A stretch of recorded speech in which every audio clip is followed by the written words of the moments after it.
Okay, I finally get to talk about this one, the playwright agent triad. You have been teasing this for like 3 coffees now. Because it is genuinely the first time I have seen a test framework ship agents as a first class feature.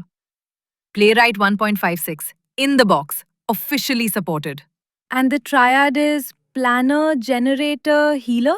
Three specialists. The planner explores your running app like a curious manual tester and writes down a test plan.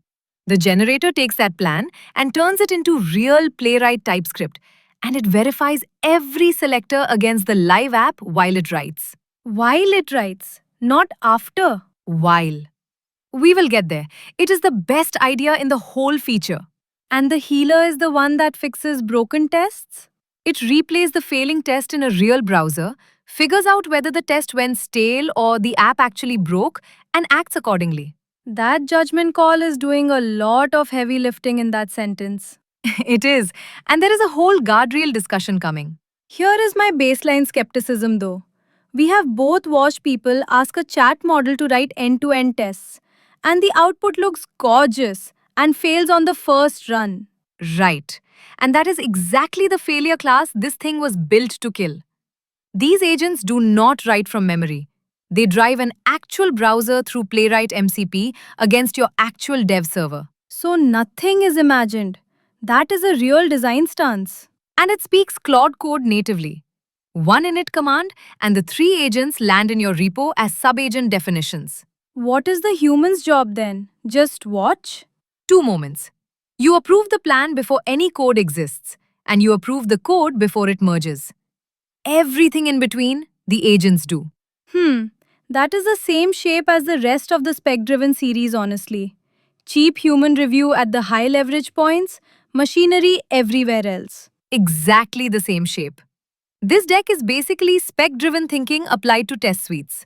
I still want to poke at it. Like, why 3 agents at all? Why not one prompt that says, test my app? Funny you should ask, that is literally the next slide. Of course it is. But seriously, hold on to that question, because the answer is the core design decision of the whole thing. My other question is maintenance. Writing tests was never the hard part for us. Keeping 400 specs alive through every redesign. That was the part that hurt. And that is the healer's whole reason to exist. We will spend a full section on it. Alright, I am in. You were in 3 coffees ago, you just would not admit it. I admit nothing. Let us start with the 3 versus 1 question. Deal. Okay, my question from the top. Why 3 agents instead of one clever prompt? 2 reasons, and they are both on this slide. Focused context and auditable handoffs. Start with focused context. Exploring an app, writing code, and debugging a failure are 3 different mental modes. When one model session does all 3, the context window fills with everything at once. Page snapshots, half-written code, stack traces, all fighting for attention. And quality degrades as the context bloats. Yeah, we see that with coding agents constantly. Right. Anyone who has run a long Claude code session knows the feeling. Hour 3, the agent starts forgetting decisions it made in hour 1. R3 is generous. I have seen it happen by lunch. Fair. So the triad splits the work. The planner only thinks about user flows. The generator only thinks about locators and assertions. The healer only thinks about one failing test. Each one starts with a clean, small context shaped for its job. Exactly. Same reason a kitchen has a chef and a dishwasher instead of one exhausted person doing both badly. Okay, and reason 2, the auditable handoffs? This is honestly the bigger one. Every seam between stages is a file you can read. The planner hands the generator a markdown plan. The generator hands CI a folder of spec files. The healer hands you a diff. Oh, so at every handoff, a human can step in, read the artifact, and say yes, no, or fix this first. That is the whole game. Compare that to the mega prompt version. You say test my app, you wait 20 minutes, and you get whatever you get. And when it is wrong, you cannot even tell which stage failed. Was the plan bad? Was the code bad? Did the debugging go sideways? It is one opaque blob. We ran exactly that experiment last year, by the way. pointed a general agent at our admin panel with a one-line prompt. And It produced 30 tests, 11 passed. And the ones that passed were asserting things like the page has a body tag. the page has a body tag. Incredible coverage. Technically green though. And that is the trap. With no inspection points, you only discover the quality problem at the very end, after all the tokens are spent. So the triad turns a black box into an assembly line. Plan, then specs, then fix diffs with a human inspection gate at each station. That is the slide in one sentence, yeah. Devil's advocate. Is there overhead? 3 agents means 3 sessions, 3 sets of instructions to maintain. There is some, but Playwright generates and maintains the agent definitions for you. You are not handwriting 3 system prompts. And honestly, the separation pays for itself the first time something goes wrong, and you can point at exactly which artifact was off. Right, debuggability of the pipeline itself. The same reason we split CI into stages instead of one giant script. Perfect analogy. Nobody wants the 1,000-line deploy script back. Some of us maintain one as we speak, but point taken. My condolences. Okay, set up next. It is genuinely one command. One command. Sure, I have heard that before. Alright, show me the one command that is definitely just one command. It really is. From Playwright 1.56 onward, npx playwright init-agents with a loop flag. That is the whole setup. What is a loop in this context? Just the question of which AI coding environment you are driving this from. Pass loop equals Claude, and it generates native Claude code subagents. There are also flags for VS Code custom chat modes and for open code. So the triad is not vendor locked. Same 3 roles, 3 different harnesses. Right, the roles are the stable abstraction. The loop is just plumbing. And what actually lands in the repo when you run it? For the Claude flavor, 3 agent definitions in your .claude agents folder. Planner, generator, healer. Each with its own instructions and its own set of tools. The tools being the interesting part, I assume. The tools are everything. These agents are wired to Playwright MCP, which means they control a real browser. When the planner explodes, an actual Chromium instance is navigating, clicking, taking accessibility snapshots of your actual running dev server. Okay, this is the nothing is imagined thing from the intro. The agent is not reading your source and guessing what renders, it is operating the product. And that single choice is what separates this from asking a chat model to write tests from memory. How heavy is the MCP layer though? We tried Playwright MCP standalone a while back for a browsing agent, and the snapshot approach surprised me. Surprised you how? In a good way. It sends the accessibility tree as text rather than screenshots. So the model gets a compact, structured view instead of burning vision tokens on pixels. Way cheaper per step than the screenshot-based computer use agents. Yeah, and faster too. Text snapshots round trip in a fraction of the time. Anything else in the generated files worth knowing about? One habit. The agent definitions are generated artifacts, like a log file. When you upgrade Playwright, rerun init agents, because the team keeps improving the prompts and tool wiring inside them. So do not hand-edit the generated files and then cry when an upgrade clobbers your edits. Speaking from experience? We had a teammate who customized a generated config, forgot, regenerated 6 weeks later and spent half a day wondering where his changes went. Classic. Treat generated files as generated. Put your customizations somewhere they survive. One more thing. It needs a running dev server, right? The agents drive the live app, so something has to be serving it. Yes, same assumption as Playwright itself. Your usual dev server or the web server block in the Playwright config. The agents inherit whatever base URL that exposes. Okay, so honestly that is a small setup surface. Init command, dev server, done. Almost done. There is one more preparation step, and it is the one everybody skips. There it is, the asterisk on the one command. It is not a command, it is a habit. Seed tests. And I will die on the hill that it is the highest impact hour of this whole workflow. Bold hill, let us hear it. So here is the hill. Before you run any of these agents, write one seed test. One tiny, boring, passing spec. Define boring. The example on the slide is the whole thing. Import your project's fixtures, go to the base URL, assert the dashboard heading is visible. 8 lines, including the comment. And this is the highest impact step Because of what it carries. When the planner or the generator starts a session, it runs the seed first and inherits everything the seed sets up. Your authenticated session, your custom test fixture, your base URL, any seeded data. Oh, it is a key under the doormat. The agent starts inside the app instead of outside the login wall. Exactly that. And think about what happens without it. The very first thing the agent meets is your login form. And it will burn its whole budget there, guessing credentials, hunting for the form, handling the redirect, maybe tripping a rate limiter for good measure. We did this, by the way. Not with Playwright agents, with a browsing agent on staging. No auth fixture. How long did it flail? 20 minutes and something like 40 tool calls before anyone noticed it was still on the sign in page. It tried the forgot password flow at one point. Genuinely resourceful, completely useless. Resourceful and useless is the perfect epitaph for an unseeded agent session. And every one of those wasted steps is real money. Agent exploration is dozens of model round trips. So a login wall can eat half your session cost before any useful work happens. Okay, auth and entry point I buy. The slide also lists fixtures and config. What is the angle there? This is the second benefit, and people miss it. The seed test is written in your house style.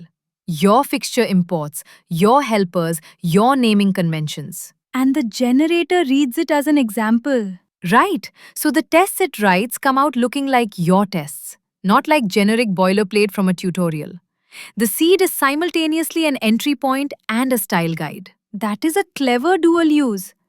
It is like onboarding a new hire by handing them one really good example PR. That is exactly the mental model.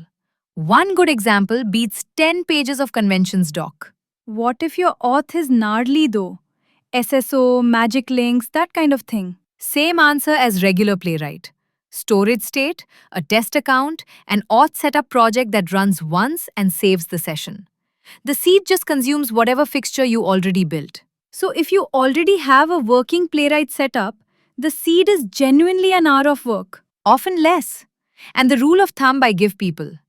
Every minute you spend on the seed saves the agent's 10. Suspiciously round number, but directionally I believe it. Directionally is all I am claiming. Okay, setup done, seed planted. Time to meet agent number 1. The planner, the one you said behaves like a manual tester on their first day. My favorite of the 3 to watch.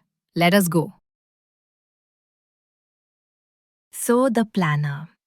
I once screen shared a planner session for a teammate, and her reaction was, it looks like watching a new QA hire poke around the product. That is either very impressive or very unsettling. Bit of both. It starts from your seed test, so it is already logged in, already standing on the dashboard. And then it just uses the app, clicks the buttons, fills the forms, opens the dialog, submits things, watches what happens. Watches how though? What is it actually perceiving? After each action, it takes an accessibility snapshot, a structured text description of what is on the page, the same tree a screen reader would walk. Roles, labels, headings, state, not pixels.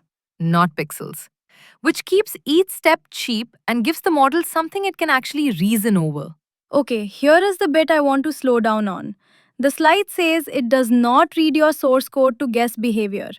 That feels like a deliberate choice because reading the source would be easy. Very deliberate, and it is the mindset shift of the whole slide. A plan built from source code inherits all your assumptions, including the wrong ones. Whereas a plan built from a live session documents what the app actually did when poked. Including, sometimes, the bug you did not know you had. Planners have a lovely habit of stumbling into broken edge cases just by being thorough. Wait, has that actually happened to you? The planner finding a real bug while planning? Twice. The memorable one, it tried to submit a settings form with an empty required field, and the form just silently swallowed the click. No error, no save, Nothing. The classic dead button. And it dutifully wrote that down as observed behavior, which made the bug impossible to ignore in plan review. We fixed the form before a single test was generated. That is testing paying for itself before the tests exist. Okay, walk me through the loop on the diagram. Run the seed, land authenticated. Navigate a flow. Click, fill, submit. Snapshot the result. Then decide, are there more flows to cover? If yes, keep exploring. If no, sit down and write. How does it decide coverage is done? Apps are graphs, you can wander forever. In practice, either it exhausts what it can reach from the entry point, or more usefully, you scoped it. You point it at a feature area and it covers that area thoroughly instead of touring the whole product. So unbounded exploration exists, but scoped exploration is the same default. For anything bigger than a demo app, yes. There is a whole slide on steering it coming up. And the output of all this wandering is not code. Not code, a plan. Scenarios, numbered steps, expected outcomes, in plain markdown that a product manager could read. Which is the first artifact, the first human checkpoint. The first gate, and the cheapest place in the whole pipeline to make an edit. Alright, show me what one of these plans actually looks like. Next slide, real example. Okay, this is the to-do MVC example. Named scenarios, numbered steps, explicit expected outcomes. It honestly reads like a decent QA test plan. That is the point. And look at scenario 1.2. Add an empty to-do. Press enter without typing. Expected, no to-do created, list unchanged. It went looking for the edge case on its own. Nobody told it to test empty input. Good planners are naturally nosy like that. Empty fields, cancel paths, validation states. Here is the design question though. Why Markdown? If this plan just flows into the generator, a structured format would be easier to pass. Why a human document? Because it is not just an intermediate format, it is the review surface. The Playwright team could have made this an internal structured blob and piped it straight through. They deliberately did not. Because the plan is meant to be argued about. Exactly. Your product manager can read this. Your designer can read this. You can put it in a pull request and have a fight about scenario 3 in the comments. And this is where domain knowledge enters the pipeline. The agent knows what the app does. Only the humans know what it is supposed to do. That is the line I want everyone to remember from this slide. Observed behavior versus intended behavior. And the plan review is where they get reconciled. The slide calls this checkpoint 1. Review the plan before any code exists. And the economics are the argument. Deleting a bad scenario here costs one line of markdown. Discovering that same bad scenario after generation costs a whole test file of churn. Code review, merge, then deletion anyway. Cheap edits early, expensive edits late. The series catchphrase strikes again. It keeps being true, what can I say? What does a good plan review actually look like in practice? Like, what are you doing when you read one of these? 3 passes for me. First, deletions. Scenarios that test features we are about to remove or behaviors we do not care about. Second, additions. The flows the planner could not know matter. Compliance stuff, the weird enterprise path. And third, tightening. Vague expected outcomes. If a step says, the page updates, I rewrite it to say exactly what should update and to what. Vague expectations become vague assertions downstream. Because the generator will faithfully implement whatever the plan says, including the mush. Garbage plan in, garbage assertions out. The plan is the spec for the test suite, so it deserves spec-level scrutiny. And these land in the repo under a specs folder, so they are versioned with the code. Which has a quiet long-term payoff. 6 months later, the plan file is documentation of what the team believed the feature should do at the time. Diffable history of intent. Better documentation than most teams write on purpose. A low bar, but yes. Okay, so plans are reviewable and cheap to edit. Next question. How do you control what the planner explores in the first place? That is the steering slide. And it is where the series tie-in gets good. So this table is basically what you feed the planner shapes what you get back. 4 rows from nothing at all up to full BDD scenarios. And each row has a legitimate use case, which is why it is a spectrum and not a best practices ranking. Start at the top. When would you give it nothing and just say, explore the app? Legacy code base, zero tests, nobody remembers what half the screens do. You inherit that, and a broad survey of every reachable flow is genuinely the first artifact you want. It is archaeology, and the planner is a very patient archaeologist. A very patient archaeologist that bills by the token. Fair. Broad surveys are the expensive mode, which is why row 2 is the everyday one. Give it a focus area. Plan the checkout flow. And you get depth instead of breadth. One feature including its edge cases. Right. Scoped exploration is the same default for any real product. Row 3 is where it gets interesting for me. Handed the PRD. And the scenarios come back mapped to your stated requirements, which means you can do traceability. This requirement has coverage. That one does not. Oh, that is the thing compliance heavy teams pay actual money for. Requirements to test traceability matrices, usually maintained by hand in a spreadsheet someone hates. Everyone hates the spreadsheet. The spreadsheet is universally hated. And here it falls out of the workflow for free. Okay, row 4. BDD scenarios in. This is the richest input, and it does something subtle. The planner takes each given when then scenario as a brief, and then verifies it against the live app while planning. Verifies how? Like actually walks the scenario? Actually walks it. So if your gherkin says the user sees a confirmation toast, but the running app shows a banner, The plan reflects reality and you just learned your spec and your app disagree. which is information you want immediately, not 3 sprints later when someone finally manually tests it. That happened to us in the boring old cucumber world actually.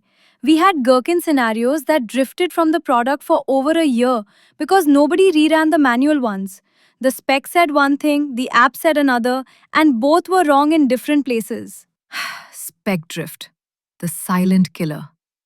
This is the first mechanism I have seen that catches it as a side effect of normal work. And the series tie-in callout. If you wrote BDD scenarios back in the spec phase, this is the handoff point. The gherkin becomes the planner's brief. This is honestly the moment the whole series clicks together for me. Spec-driven development says, write the intent first in plain language, then let machinery flow from it. The scenarios were written by humans arguing about behavior at requirements time. Now they become executable test plans without anyone hand translating step definitions. Nobody mourns handwritten step definitions. Nobody. The glue code graveyard. Every Cucumber team has one. Okay, so plan reviewed, scenarios approved, the markdown is sitting there. Someone has to turn it into code. Enter the generator. And the generator has one trick that makes the entire feature trustworthy. The verify while writing thing you dangled at the start? Patience. First, what it does. Then, the trick. The generator has the most clearly bounded job of the three. Approved plan in, playwright TypeScript out. The slide shows the mapping side by side. A 3-line plan item on the left and the finished test on the right. And the mapping is mechanical in the best way. Each scenario becomes one test. Plan headings become describe blocks. Each expected outcome becomes an assertion. So for the to-do example, type buy groceries, press enter, expect that to-do appears and the counter shows one item left. That becomes a fill, a press, and 2 expect calls. 1 to 1. You can trace every assertion in the test file back to a line in the plan you approved.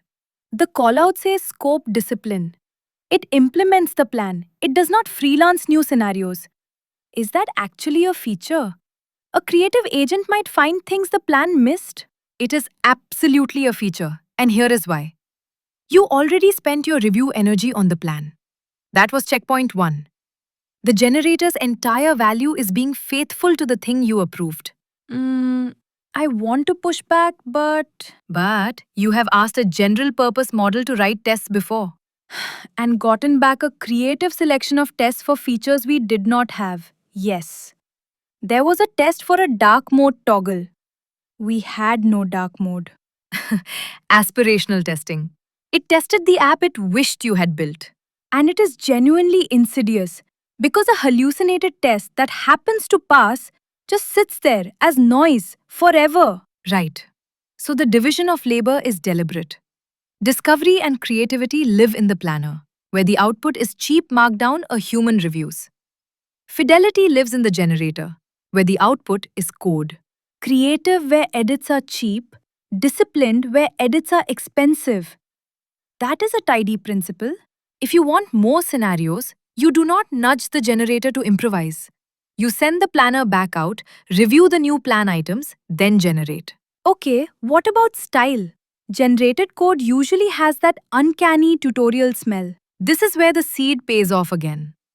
The generator starts from your seed test, so it uses your fixtures, your imports, your conventions. The example uses gets placeholder and get that Tulario. Because that is what this particular app exposes. For your app, it leans on whatever your seed and your DOM actually offer. House style in, house style out. So if I squint, the generator is a translator. Plan language to test language, with strict fidelity and local idiom. A translator who refuses to embellish. But the translation is not even the special part. The special part is what it does while translating. Here it comes. It checks every single step against a live browser as it writes. Not at the end, during. And this is the thing that kills hallucinated locators. Kills the entire failure class. Next slide, and it is my favorite in the deck.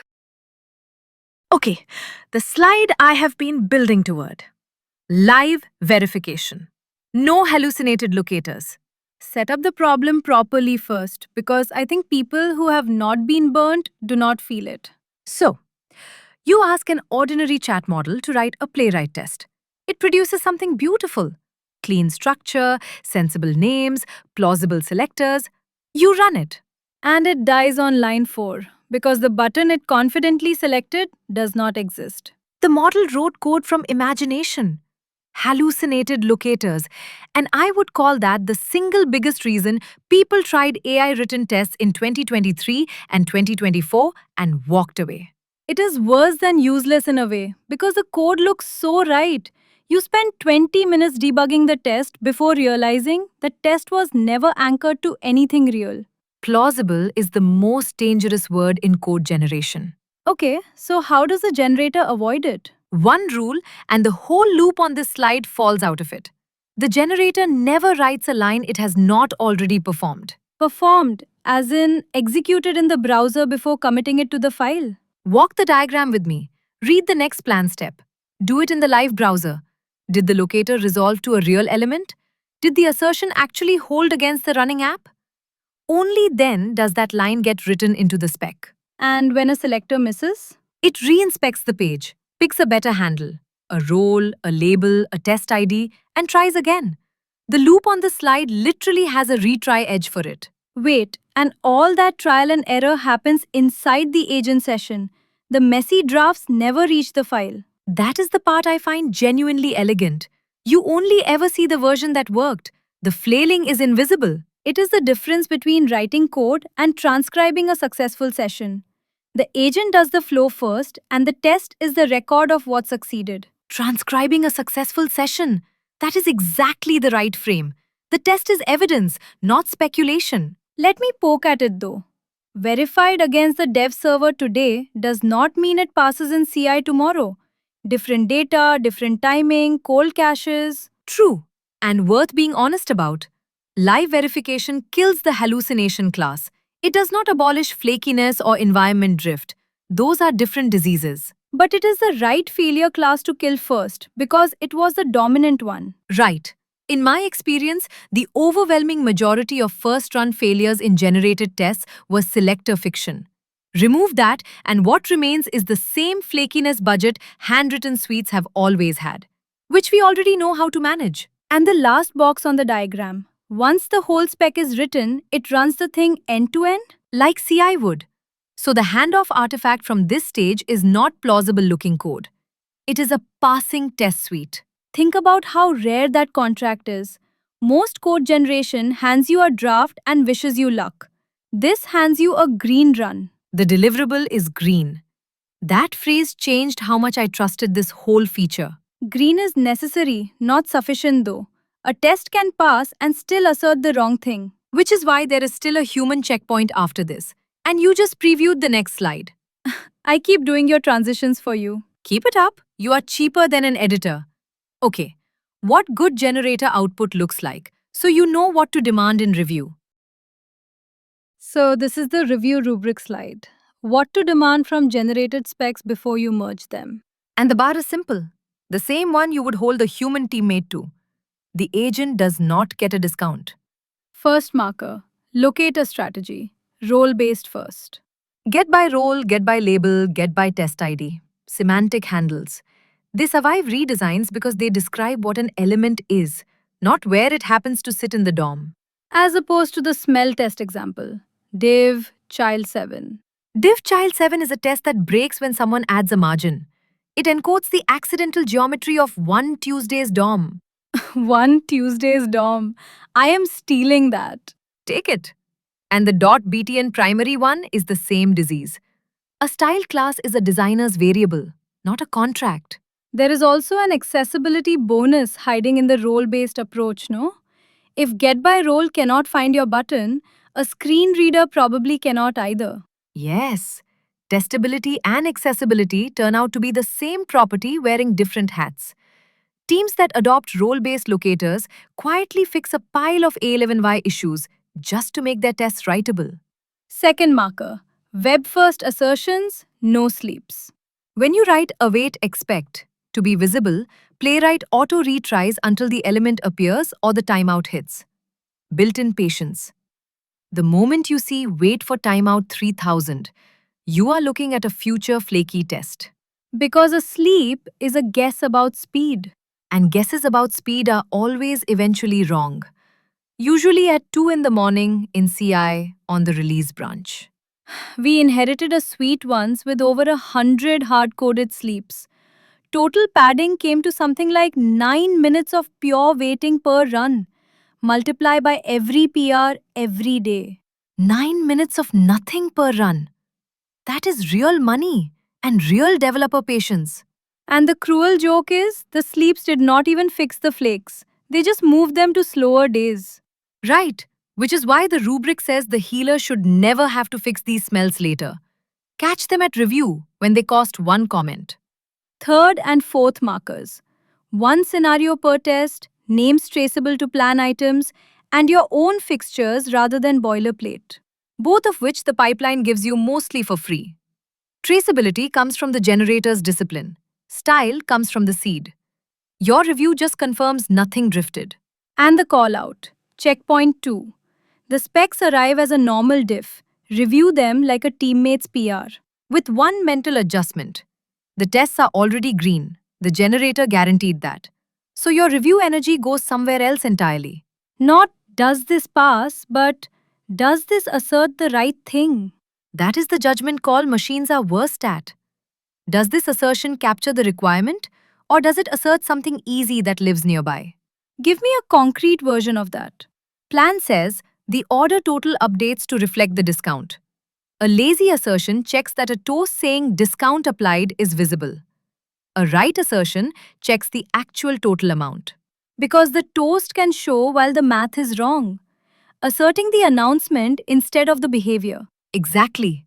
Green is necessary, not sufficient. Your judgment is the sufficiency check. Okay, so we have verified, reviewed, merged tests. Sweet is healthy. Story over? Then 3 weeks pass, someone redesigns the nav bar and CI turns red. There it is. Time to meet the healer. The morning ritual. CI is red. You open the failure, and 20 minutes later, you discover the login button got renamed, and 14 tests need the same one line fix. You have lived this slide. Everyone with a big end to end suite has lived this slide. Test maintenance is where those suites go to die. Writing them was never the hard part. Keeping them alive through every redesign is endless. And there is a number people quote in testing circles. Teams routinely spend a third or more of their test effort on maintenance, not new coverage. Hedged. but believable from everything I have seen. Believable from everything I have invoiced. So the healer exists for exactly this. And the headline on the slide is the right framing. Not a retry bot, a debugger. Draw that distinction out because CI retries are what most teams have today. A retry loop just re-rolls the dice. If the failure was a flake, you get lucky and learn nothing. If it was real, you fail 3 times slower. Retries are a coping mechanism, not a diagnosis. Whereas the healer investigates.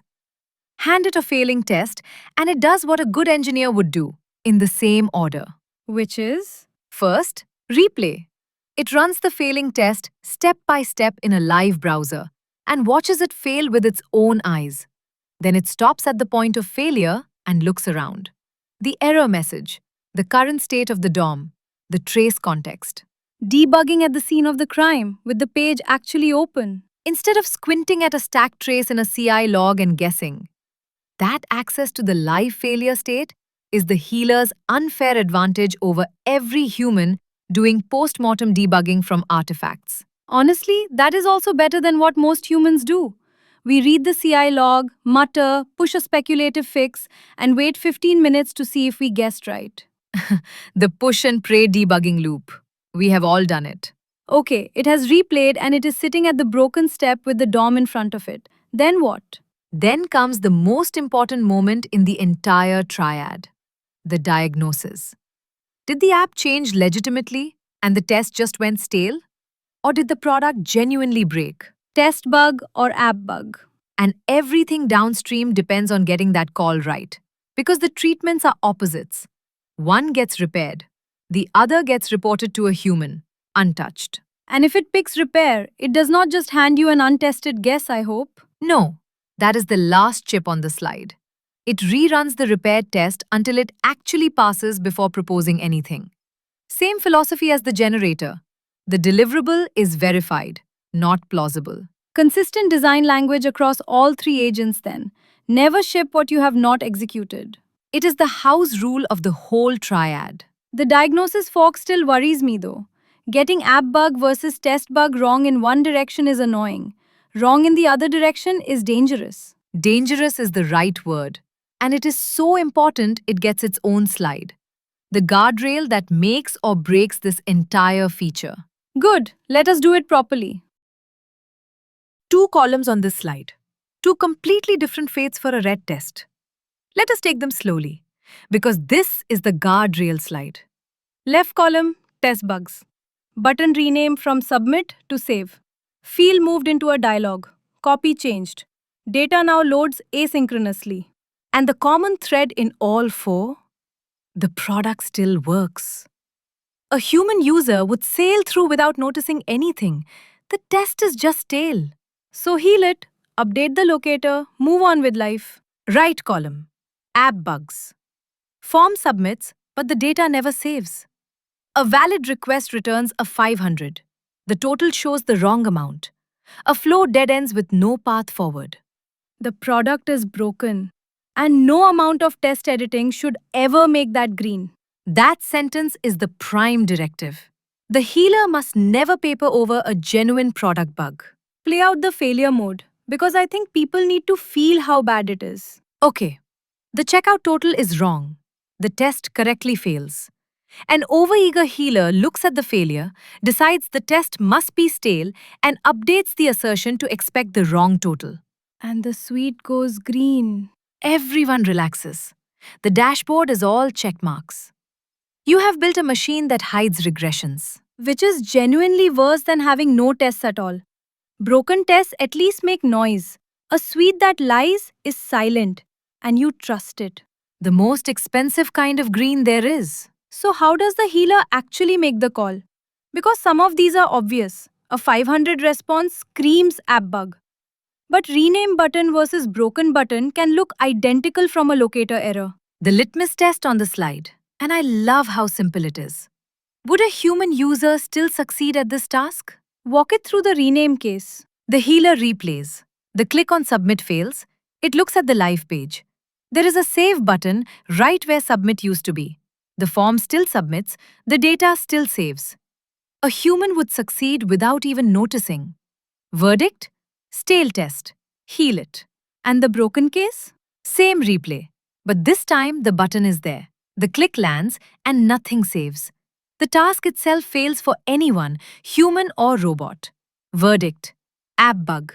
Hands off the test, flag it loudly. So the question quietly re-anchors the whole diagnosis on user outcome instead of test mechanics.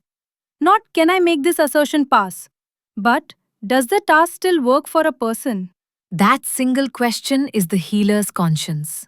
We had a human version of this failure, years ago, pre-agents. A teammate under deadline pressure updated a failing assertion to match what the app was doing. Assume the app was right. And the app was not right. A rounding bug in invoice totals shipped to production and sat there for 6 weeks. The test that should have caught it was asserting the buggy value with a commit message that said fix flaky test. Fix flaky test.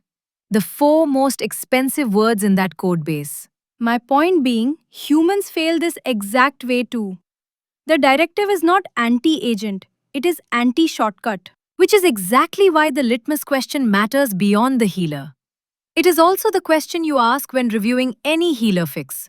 Or any human's test fix, honestly. Would a user still succeed? If yes, the diff is legitimate. If no, someone is papering.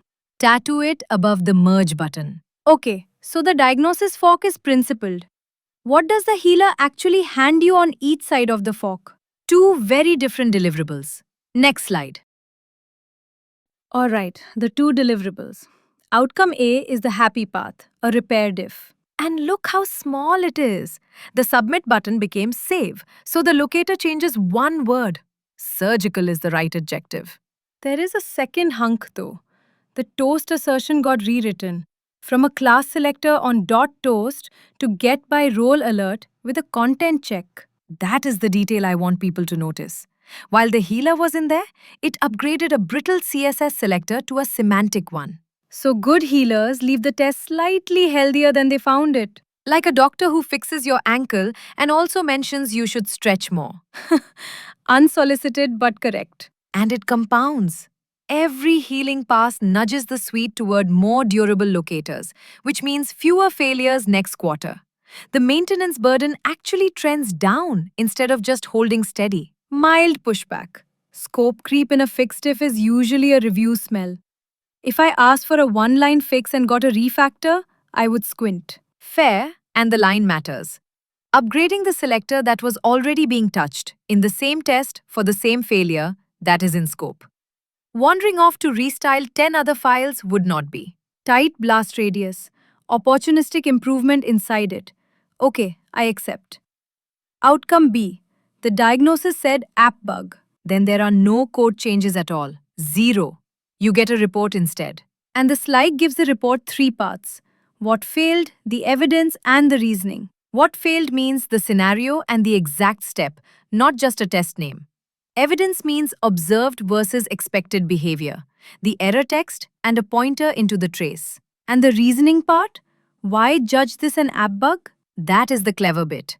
The healer shows its work, so a human can verify the judgment in about 30 seconds instead of re-debugging from scratch. So a good regression report is half the investigation already done.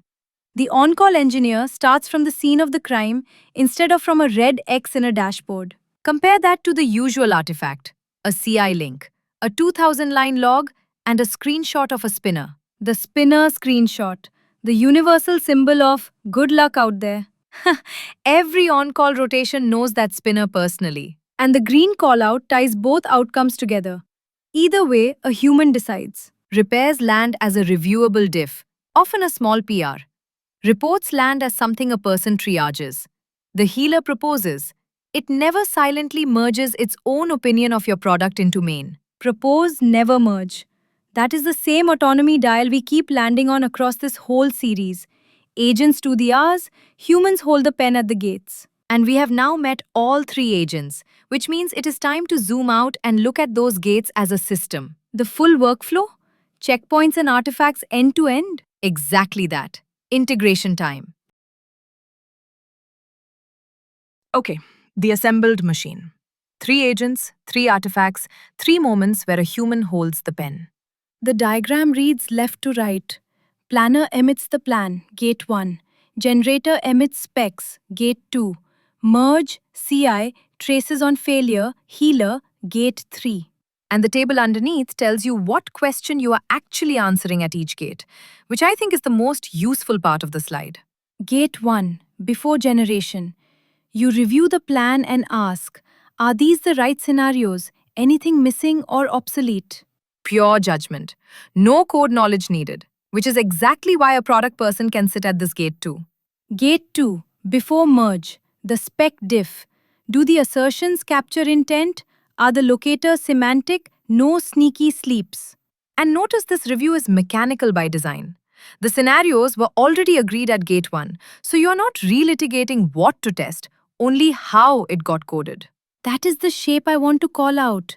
The expensive human thinking happens early, on the cheapest artifact, Markdown.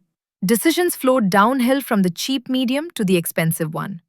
By the time you reach code, the hard arguments are over. And gate 3, after healing. Was the app bug versus test bug call correct? Usually a 30-second sanity check on a 3-line diff, plus the litmus question from the guardrail slide. Would a user still succeed? Add it up, and the human time across all 3 gates is what? Minutes per feature? Minutes, spent at the 3 highest leverage points. The agents do the hours of exploring, writing, and debugging. That ratio is the entire economic argument for the triad. Let me stress test it. Gates only work if people actually stop at them. Every approval gate I have ever seen eventually becomes a rubber stamp. Humans habituate, especially when the agent is right 95% of the time. That is a real failure mode, and I will not pretend the tooling prevents it. Automation complacency is a people problem. The mitigations are structural. Keep the gates small. A plan you can read in 5 minutes gets read. A 50-page one gets skimmed. And keep them consequential. When a bad scenario slips through, trace it back to the gate that missed it. The same way you would post-mortem a prod incident. So review the reviewers occasionally. Fine. The blue call out though, the audit trail.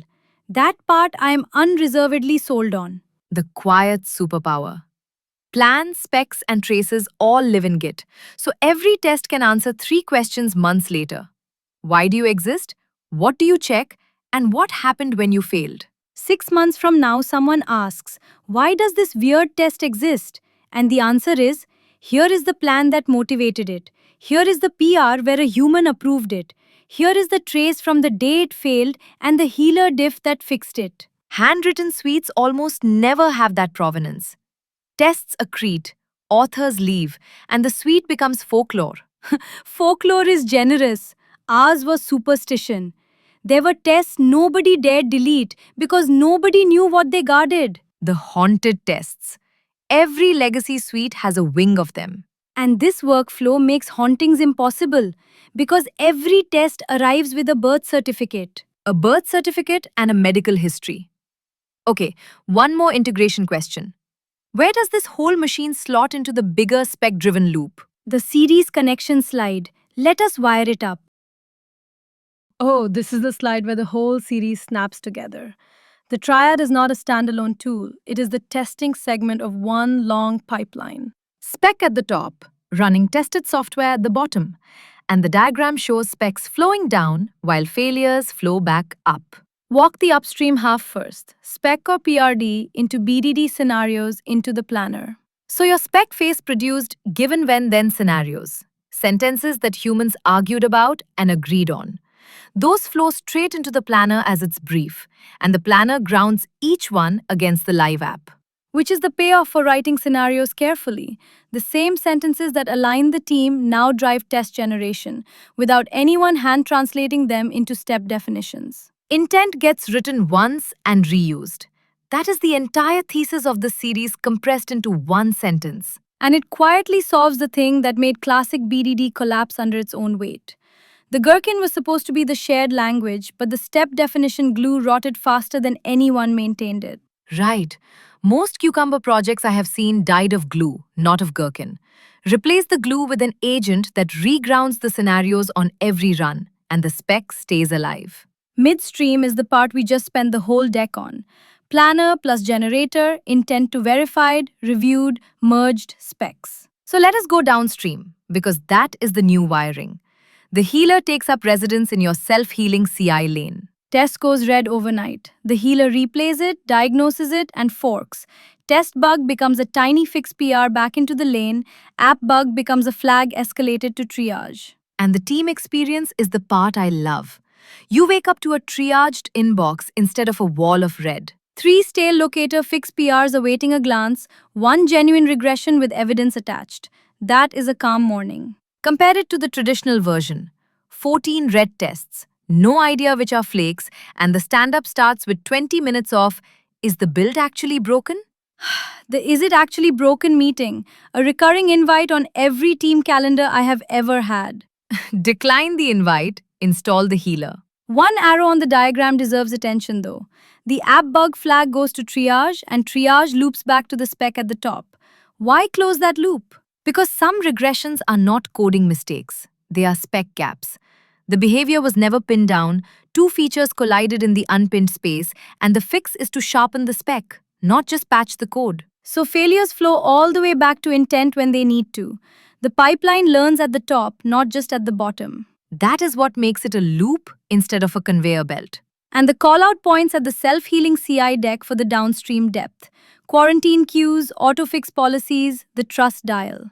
We built that whole lane in an earlier deck of this series, so go there for the operational detail. This slide is just showing where the healer plugs in. Okay, so far this episode has been frankly the brochure. Everything works, everything is elegant. Guilty, which is why the next slide is the fine print. My favorite slide in any deck, the honest limits. I knew you would perk up. 4 places the triad struggles, and a short list of where handwritten tests still win. Let us be properly honest here, because this is the slide that decides whether people trust the rest of the deck. Agreed. Limit 1. Dynamic data. If your dashboard shows live stock prices, what exactly is the expected outcome? The planner writes wobbly expectations, the generator asserts on numbers that change by the minute. And the fix is boring and classical. Seeded test data or mocked APIs. The same discipline handwritten end-to-end tests always needed. The agents did not create this problem. They just inherited.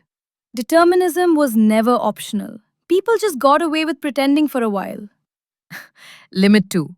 Auth walls. SSO, multi-factor, CAPTCHAs. Agents cannot bypass these, and honestly, be glad they cannot. A CAPTCHA an agent can casually defeat is not doing its one job. Right. That is a working as intended failure. So you solve it the human way. Test accounts, seed fixtures, storage state. Which loops back to the seed slide from the start of the deck. Limit 3 is the one I would put in bold. Flaky environments. If staging is down 10% of the time, the healer drowns. Every outage looks like a regression.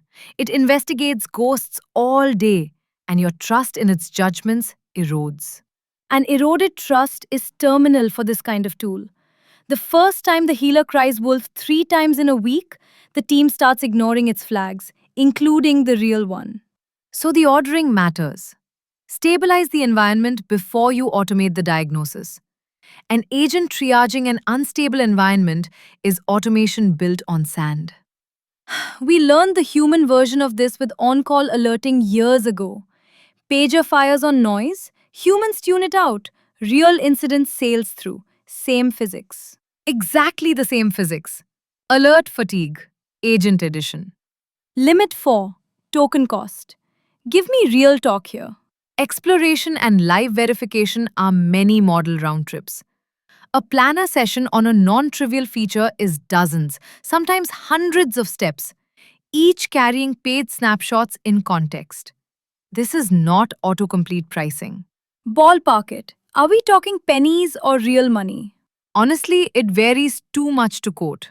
Model, app complexity, how scoped the session is.